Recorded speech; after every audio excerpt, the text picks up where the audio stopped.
बहुत समय पहले की बात है। पहाड़ों और नदियों के बीच बसा एक छोटा सा गांव था, शिवली गांव। उसी गांव में दो सबसे अच्छे दोस्त रहते थे, रिमी बहादुर और तेज। झिलिक थोड़ी डरपोक लेकिन समझदार। दोनों हर समय साथ रहते थे। एक दिन रिमी और झिलिक तालाब के किनारे बैठे आपस में बातें कर रही थीं। हल्की हवा चल रही थी और पानी में डूबते सूरज की परछाई बहुत सुंदर लग रही थी। तभी वहां से एक लड़का गुजर रहा था। उसकी नजर अचानक रिमी पर पड़ी और वो कुछ पल के लिए ठहर गया। उसे रिमी बहुत पसंद आई, लेकिन वो अपनी भावनाएं कह नहीं पाया। बस चुपचाप उन्हें देखता रहा और फिर आगे बढ़ गया। चलते चलते भी उसका मन बार बार पीछे मुड़कर देखने का कर रहा था।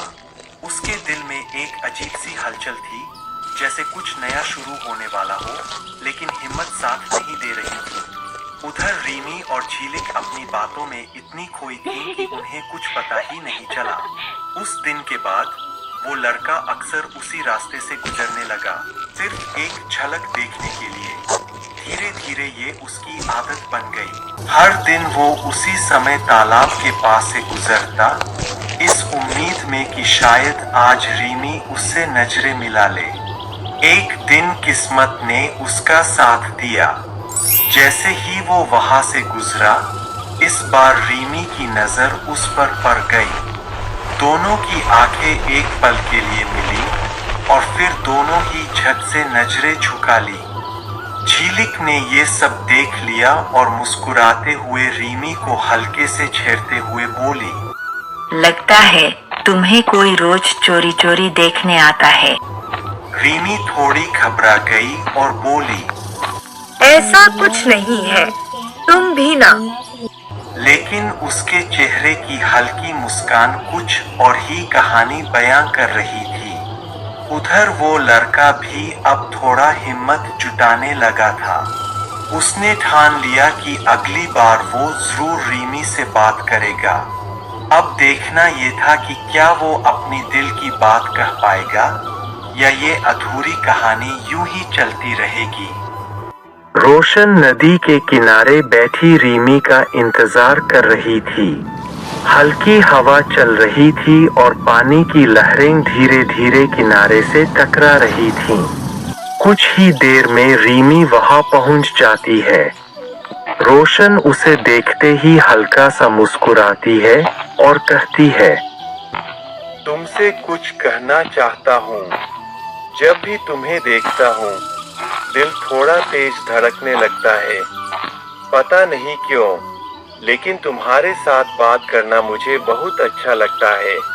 मैंने कभी सोचा नहीं था कि किसी को यूं रोज देखकर भी दिल इतना जुड़ जाएगा, लेकिन अब लगता है मैं तुम्हें खोना नहीं चाहता।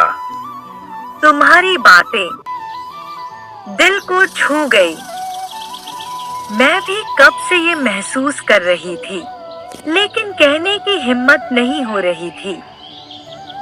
ठीक है, तो फिर मैं घर जाकर अपनी माँ को हमारे बारे में बताऊंगा। उम्मीद है कि वह जल्द ही हमारी शादी करवा देंगी। सच में रोशन, मुझे यकीन नहीं हो रहा कि ये सब इतना जल्दी हो रहा है।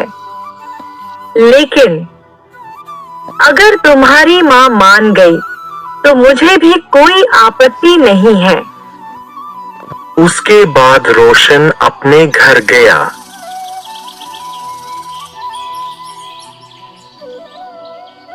दिल में हल्की घबराहट थी, लेकिन चेहरे पर खुशी साफ झलक रही थी। घर पहुंचते ही उसने अपनी माँ को बुलाया और कहा, माँ, मुझे आपसे एक जरूरी बात करनी है।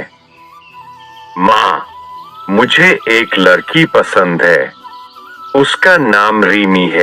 तुम्हारी शादी तो हमारे गांव के जमींदार की बेटी त्रिशा से ही होगी, क्योंकि त्रिशा तुमसे बचपन से ही बहुत प्यार करती है और तुम्हारी शादी मैं उसी से करवाऊंगी।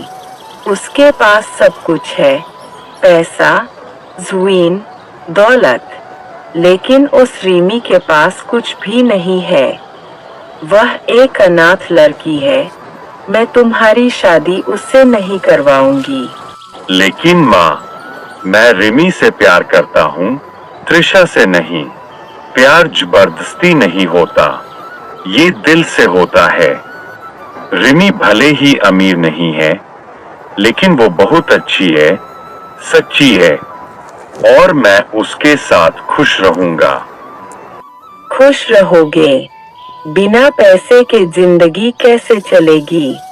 सिर्फ प्यार से घर नहीं चलता। माँ, पैसा जरूरी है, लेकिन उससे भी ज्यादा जरूरी है साथ, समझ और सच्चा रिश्ता।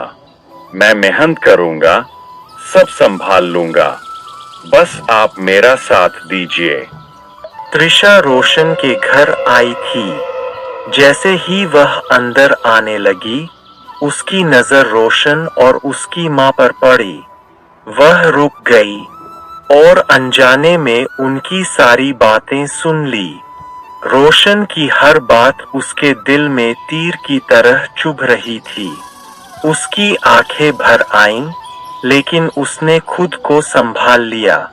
कुछ पल बाद वह धीरे से अंदर आई।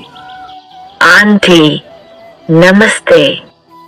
शायद मैं गलत वक्त पर आ गई। अरे नहीं, नहीं त्रिशा बेटा, तुम गलत समझ रही हो। हम तो तुम्हारी ही बात कर रहे थे। आओ, अंदर आओ, बैठो। त्रिशा जानती थी कि रोशन रिमी से प्यार करता है, लेकिन वह खुद भी रोशन से बहुत प्यार करती थी। उसके दिल में एक अजीब सा संघर्ष चल रहा था। एक तरफ सच्चा प्यार, दूसरी तरफ उसे खो देने का डर। कुछ पल सोचने के बाद त्रिशा ने मन ही मन फैसला किया, नहीं, मैं इतनी आसानी से हार नहीं मानूंगी। अभी मैं कुछ भी पलटने नहीं दूंगी। रोशन को मुझसे दूर नहीं जाने दूंगी। उसकी आंखों में अब आंसुओं की जगह एक दृढ़ता आ गई थी। वह चुपचाप बैठी रही, लेकिन उसके मन में अब एक नई योजना बनने लगी थी। मैं उस रिमी को कभी माफ नहीं करूंगी। उसने मुझसे मेरा प्यार छीन लिया। नहीं, मैं उसे नुकसान नहीं पहुंचाऊंगी, लेकिन मैं रोशन को वापस पाने की पूरी कोशिश करूंगी। मैं उसे साबित करूंगी कि मैं ही उसके लिए सही हूँ, और अपना प्यार यूं ही नहीं छोड़ूंगी।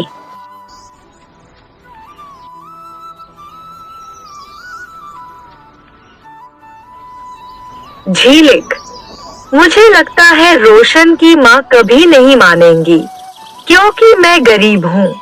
मेरे पास कुछ भी नहीं है। रिमी, ऐसा मत सोचो।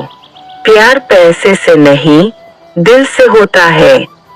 अगर रोशन तुमसे सच्चा प्यार करता है, तो वो तुम्हारा साथ जरूर देगा। मुझे रोशन पर भरोसा है, लेकिन डर लगता है कि कहीं उसकी माँ के कारण हम अलग न हो जाए। रोशन नदी के किनारे बैठी रिमी का इंतजार कर रही थी। हल्की हवा चल रही थी और पानी की लहरें धीरे धीरे किनारे से टकरा रही थीं। कुछ ही देर में रिमी वहां पहुंच जाती है। रोशन उसे देखते ही हल्का सा मुस्कुराती है और कहती है, तुम आ गई रिमी, मैं कब से तुम्हारा इंतजार कर रही थी। माफ करना रोशन, थोड़ी देर हो गई। रास्ते में काम आ गया था। कोई बात नहीं, तुम्हारा इंतजार करना भी अच्छा लगता है। रोशन, क्या तुम्हारी माँ हमारी शादी के लिए मान गई? नहीं रिमी, अभी माँ नहीं मानी है, लेकिन तुम चिंता मत करो। चाहे जो भी हो जाए, मैं उन्हें मना कर रहूंगा, और अगर माँ फिर भी नहीं मानी, तो हम अपने दम पर शादी करेंगे। क्या तुम तैयार हो? रोशन, मैं तुमसे बहुत प्यार करती हूँ। अगर तुम्हारा साथ है तो मुझे किसी चीज का डर नहीं। लेकिन मैं चाहती हूँ कि हमारी शादी सबकी खुशी से हो, खासकर तुम्हारी माँ की। अगर हमें थोड़ा इंतजार करना पड़े तो मैं तैयार हूँ। बस तुम मेरा साथ कभी मत छोड़ना। रिमी, तुम्हारा दिल कितना साफ है। तुम हमेशा सबकी खुशी के बारे में सोचती हो। यही बात मुझे तुमसे और ज्यादा प्यार करने पर मजबूर कर देती है। मैं वादा करता हूँ, मैं माँ को जरूर मना लूंगा और हमारी शादी भी सबकी खुशी से ही होगी। बस तुम मुझ पर भरोसा रखो। उसी समय झाड़ियों के पीछे से किसी के चलने की हल्की आवाज आई। रोशन और रिमी ने चौंककर इधर-उधर देखा। कौन है वहाँ? रोशन ने ऊंची आवाज में पूछा, लेकिन कोई जवाब नहीं आया। दरअसल वो त्रिशा थी, जो चुपके से वहां आकर दोनों की सारी बातें सुन रही थी। उसके चेहरे पर गुस्सा और दर्द दोनों साफ झलक रहे थे। त्रिशा ने मन ही मन कहा, तो ये बात है, तुम दोनों एक दूसरे के बिना नहीं रह सकते। ठीक है, अब मैं देखती हूँ तुम्हारा ये प्यार कैसे पूरा होता है।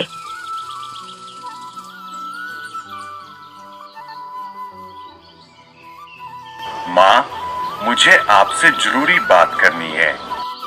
क्या बात है? माँ, मैं रिमी से ही शादी करना चाहता हूँ। मैं उसे छोड़ नहीं सकता और मैं चाहता हूँ कि आप हमारी शादी के लिए मान जाए। रोशन, मैंने तुमसे पहले भी कहा है, ये शादी नहीं हो सकती। माँ, अगर आप मेरी खुशी चाहती है तो कृपया मान जाइए। मैं वादा करता हूँ, मैं सब संभाल लूंगा। एक दिन रिमी रोशन से मिलने के लिए जा रही थी। तभी अचानक बीच रास्ते में त्रिशा आकर उसका रास्ता रोक लेती है। रिमी चौंककर रुक जाती है। तुम कौन हो और मेरा रास्ता क्यों रोक रखा है? क्या तुम रिमी हो और रोशन से मिलने जा रही हो? मेरा नाम त्रिशा है, मैं रोशन की दोस्त हूँ। उसने मुझे तुम्हें बताने के लिए भेजा है कि वो आज नदी के किनारे नहीं है, वो गुफा की तरफ गया है। गुफा? लेकिन उसने तो मुझे नदी के किनारे बुलाया था। हाँ, पहले वही तय हुआ था, लेकिन बाद में उसने जगह बदल दी। उसने कहा कि तुम भी वहीं आ जाना। ठीक है, चलो तो फिर वे लोग गुफा की ओर बढ़ने लगे। कुछ ही देर में वे गुफा तक पहुंच गए और वहां रुक गए। तभी त्रिशा ने कहा, रोशन गुफा के अंदर है, तुम अंदर जाओ और तुम दोनों आराम से बातें करो। मैं यहीं खड़ी रहती हूँ, मैं तुम लोगों का इंतजार करूंगी। रिमी गुफा के अंदर चली गई। उसने इधर-उधर देखा, लेकिन वहां कोई नहीं था। जैसे ही रिमी बाहर आने लगी, तभी उसने अचानक देखा कि गुफा का दरवाजा धीरे-धीरे बंद हो रहा है। ऐसा लग रहा था जैसे बाहर से कोई उसे बंद कर रहा हो। रिमी घबरा गई और जोर से बोली, त्रिशा, त्रिशा, तुम बाहर हो ना? हाँ रिमी, मैं यही हूँ। ये क्या कर रही हो? दरवाजा खोलो। तुमने मेरा सब कुछ छीन लिया, अब तुम्हें समझ आएगा कि दर्द क्या होता है। नहीं त्रिशा, मैंने तुमसे कुछ नहीं छीना। रोशन खुद मुझसे प्यार करता है, प्लीज मुझे बाहर निकालो। उसका दिल तेजी से धड़कने लगा। वह दौड़कर दरवाजे की तरफ गई और उसे खोलने की कोशिश करने लगी, लेकिन दरवाजा पूरी तरह बंद हो चुका था। अब बहुत देर हो चुकी है, रिमी, अब तुम यहीं रहोगी। यह कहकर उसके कदमों की आवाज दूर जाने लगी। गुफा के अंदर अंधेरा और डर और भी गहरा हो गया। रिमी अकेली थी और बाहर निकलने का कोई रास्ता नहीं दिख रहा था। अब आगे क्या होगा? क्या रोशन समय पर रिमी को ढूंढ पाएगा?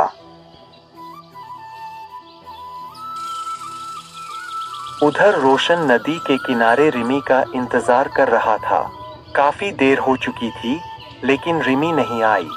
रोशन ने चिंतित होकर इधर उधर देखा। धीरे धीरे शाम रात में बदलने लगी और उसका इंतजार बेचैनी में बदल गया। रिमी अभी तक क्यों नहीं आई? शायद आज वह नहीं आ पाएगी। उदास मन से रोशन वहां से उठकर घर की ओर चल पड़ा, लेकिन उसके दिल में एक अजीब सी चिंता बनी हुई थी। बहुत रात हो चुकी थी। झीलिक घर में रिमी का इंतजार कर रही थी। वह बार बार दरवाजे की ओर देखती और चिंतित होकर कहती, रिमी अभी तक वापस क्यों नहीं आई? वह तो शाम तक आ जाने वाली थी। कहीं उसके साथ कुछ कर। उसका दिल घबराने लगा। रात और भी गहरी होती जा रही थी। झीलिक डरते हुए रोशन के घर पहुंची। उसका दिल तेजी से धड़क रहा था। झीलिक जोर जोर से पुकारते हुए बोली, रोशन, रोशन, जल्दी बाहर आओ। क्या हुआ? तुम इतनी घबराई हुई क्यों हो? क्या रिमी तुम्हारे घर आई है? नहीं, रिमी तो यहाँ नहीं आई। वो शाम को तुमसे मिलने गई थी, लेकिन अभी तक घर नहीं पहुंची। क्या? लेकिन वो तो आज मुझसे मिलने आई ही नहीं। वह तो शाम तक आ जाने वाली थी। कहीं उसके साथ कुछ गलत तो नहीं हो गया? चलो झीलिक, अब हमें कुछ न कुछ करना ही होगा। लगता है रिमी बहुत मुसीबत में है। उसे अभी के अभी ढूंढ निकालना होगा। फिर वो दोनों रिमी को ढूंढने के लिए निकल पड़ी। बहुत देर तक खोजने के बाद आखिरकार वे उसी जगह पहुंच गईं, जहां रिमी को कैद करके रखा गया था। वहां से वे दोनों जाने ही वाली थीं कि झीलिक की नजर उस गुफा के बंद मुंह पर पड़ी। तभी झीलिक ने कहा, रुको, देखो, इस गुफा का मुंह बंद है। मुझे लगता है रिमी यहीं अंदर कैद है। हमें किसी तरह इसे खोलना होगा, वरना हम उसे कैसे बचाएंगे? तुमने सही कहा। इस गुफा का मुंह तो कभी बंद नहीं होता था, फिर आज ये बंद क्यों है? जरूर अंदर कुछ न कुछ गड़बड़ है। हमें इस गुफा को खोलकर देखना होगा। हो सकता है रिमी भी यही हो। तुम यही रुको, मैं गुफा के मुंह से पत्थर हटाने की कोशिश करती हूँ। कुछ देर कोशिश करने के बाद गुफा का मुख खुल जाती है और रिमली वहां से बाहर निकल आती है। वह घबराती हुई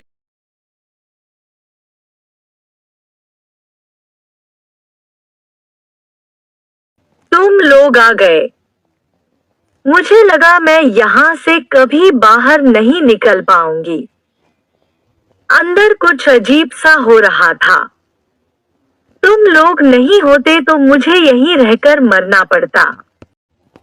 लेकिन रीनी, तुम यहाँ कैसे पहुंच गई?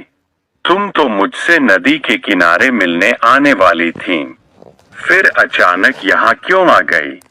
और तुम्हें यहाँ किसने कैद किया? हाँ रोशन, मैं तुमसे ही मिलने जा रही थी, लेकिन बीच रास्ते में मुझे एक लड़की मिली। वो मेरे पास आकर बोली, क्या तुम रिमी हो? तुम रोशन से मिलने जा रही हो ना? मैं रोशन की दोस्त हूँ। रोशन नदी के किनारे नहीं है, वो गुफा की तरफ गया है और उसने तुम्हें भी वहीं बुलाया है। मैंने उस पर भरोसा कर लिया, लेकिन अब याद आ रहा है, उसने अपना नाम बताया, उसका नाम त्रिशा था। त्रिशा, लेकिन वो मेरी दोस्त नहीं है।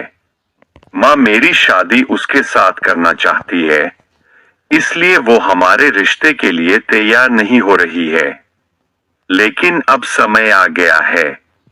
तुम चिंता मत करो रीमी, चलो अब घर चलते हैं। मैं माँ को सब सच बता दूंगा और अगर सब ठीक रहा तो मैं कल ही तुमसे शादी कर लूंगा।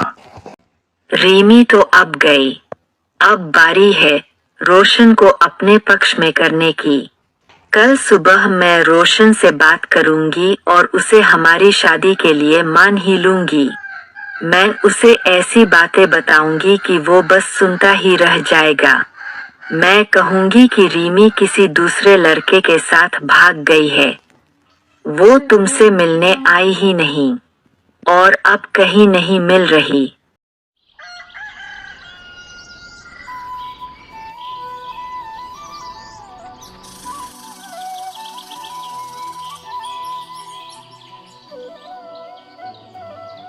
माँ, आप मुझे उस त्रिशा से शादी करने को कह रही है, लेकिन वो अच्छी लड़की नहीं है। क्या आपको पता है उसने क्या किया है? माँ, त्रिशा ने क्या किया है? वह एक अच्छी लड़की है, वह कोई गलत काम नहीं कर सकती। उसने झूठ बोला।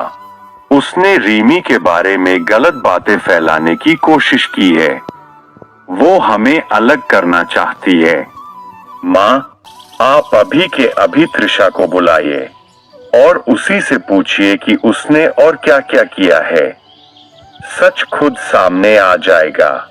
मैं मर जाऊंगा, लेकिन उस त्रिशा से कभी शादी नहीं करूंगा। थोड़ी देर बाद त्रिशा घर पर पहुंचती है। वो अंदर आते ही मासूम बनने की कोशिश करती है। आंटी, आपने मुझे बुलाया, सब ठीक तो है? त्रिशा, रोशन तुमसे कुछ पूछना चाहता है, जो सच है वही बताना। त्रिशा, सच सच बताओ, तुमने रीमी के बारे में क्या कहा था? मैंने तो बस वही कहा जो मुझे पता चला। रीमी किसी और लड़के के साथ भाग गई है। झूठ, ये सब झूठ है।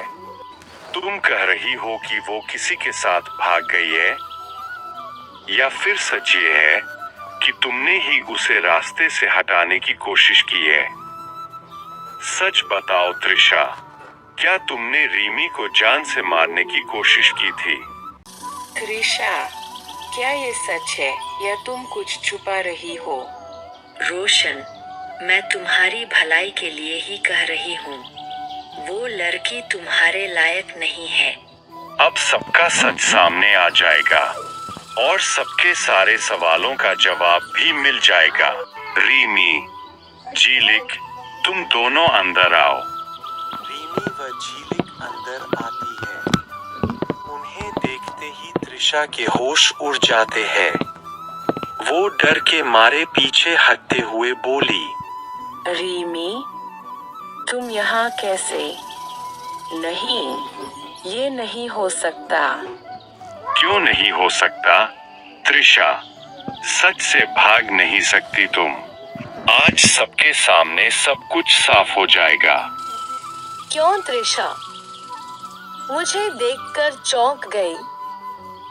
तुम तो कह रही थी ना कि मैं किसी के साथ भाग गई हूँ, या फिर तुम्हें लगा था कि मैं कभी वापस ही नहीं आऊंगी? अब झूठ बोलने का कोई फायदा नहीं है त्रिशा। आज सबके सामने सच सामने आएगा। नहीं, मैं तो बस। त्रिशा, ये सब सच है। मैं कुछ नहीं जानती। तुम लोग मुझ पर झूठा इल्जाम लगा रहे हो। हाँ, ये सब सच है। मैं रोशन से प्यार करती हूँ और मैं उसे किसी और का होते हुए नहीं देख सकती थी, इसलिए मैंने ये सब किया। त्रिशा, तुम इतनी खराब लड़की हो, ये मुझे पहले क्यों नहीं पता चला। मैंने तुम पर भरोसा किया, लेकिन तुमने उसका गलत फायदा उठाया। तुमने एक मासूम लड़की के साथ इतना बड़ा धोखा किया। रीमी बेटा, मुझे माफ कर दो। मैंने तुम्हें कितना गलत समझा और त्रिशा पर भरोसा कर लिया। मैंने बिना सच जाने तुम्हें दोषी ठहराया। एक माँ होकर भी मैं सही फैसला नहीं कर पाई। मुझे माफ कर दो बेटा। रिमी बेटा, तुम बिल्कुल चिंता मत करो। अब तुम्हारे और रोशन की शादी जल्द ही होने वाली है। माँ, आपने आज मेरा दिल खुश कर दिया। मैं कल ही तुम्हारी शादी की सारी तैयारियां शुरू कर दूंगी। बस अब घर में खुशियां ही खुशियां होंगी। झीलिक, आज जो कुछ भी हुआ उसमें तुमने मेरा साथ दिया। अगर तुम नहीं होती तो शायद मैं आज यहाँ नहीं होती। अरे पागल, दोस्ती में धन्यवाद नहीं बोलते।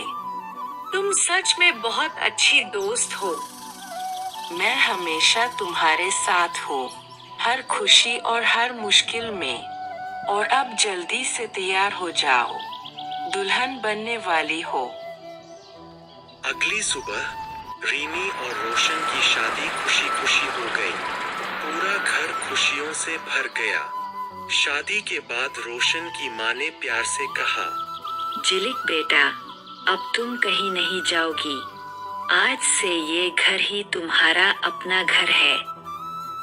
ऐसे ही हंसी खुशी कई दिन बीत गए। एक दिन रोशन का दोस्त राहुल उससे मिलने उसके घर आया। घर में घूमते घूमते अचानक उसकी नजर झीलिक पर पड़ी। वो थोड़ा मुस्कुराया और रोशन के पास जाकर धीरे सही। राहुल फिर से झीलिक की तरफ देखने लगा, जैसे उसे पहली नजर में ही कुछ खास महसूस हुआ हो। यार रोशन, ये कौन है? मैंने इसे पहले कभी नहीं देखा। ये झीलिक है, रीमी की सबसे अच्छी दोस्त और हमारे घर की भी बहुत खास सदस्य बन चुकी है। रीमी, मुझे तुमसे एक जरूरी बात करनी है। क्या हुआ रोशन? इतने सीरियस क्यों हो? सीरियस नहीं, बस दिल की बात है। दरअसल राहुल को झीलिक पसंद आ गई है। सच में? इतनी जल्दी? हाँ, उसने मुझसे कहा कि वो झीलिक से शादी करना चाहता है, अगर सब मान जाए तो। रोशन, झीलिक मेरी सबसे अच्छी दोस्त है।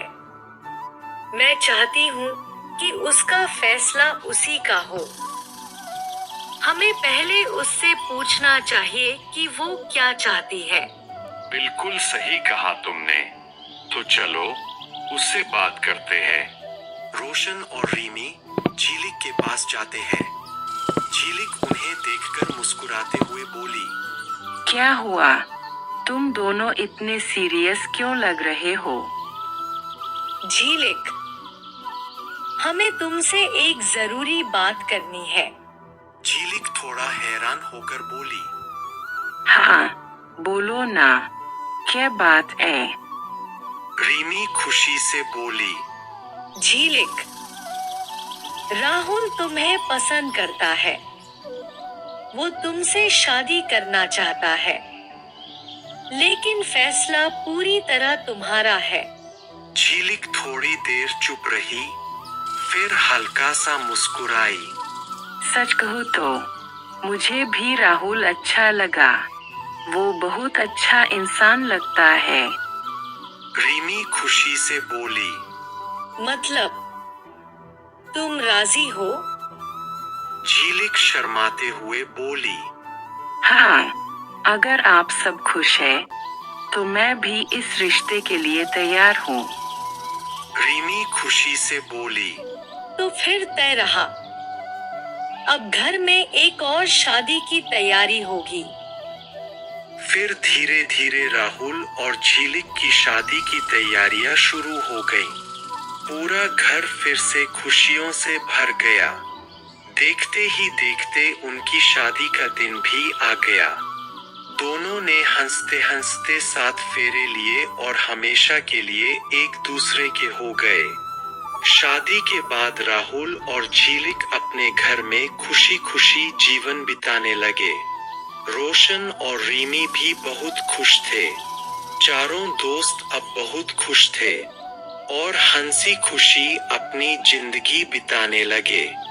हेलो दोस्तों, हमारा वीडियो कैसी लगी? अच्छी लगी तो वीडियो में एक लाइक और कमेंट करके बताना और चैनल को सब्सक्राइब कर मत भूलना। मिलते हैं अगली वीडियो में। बाय।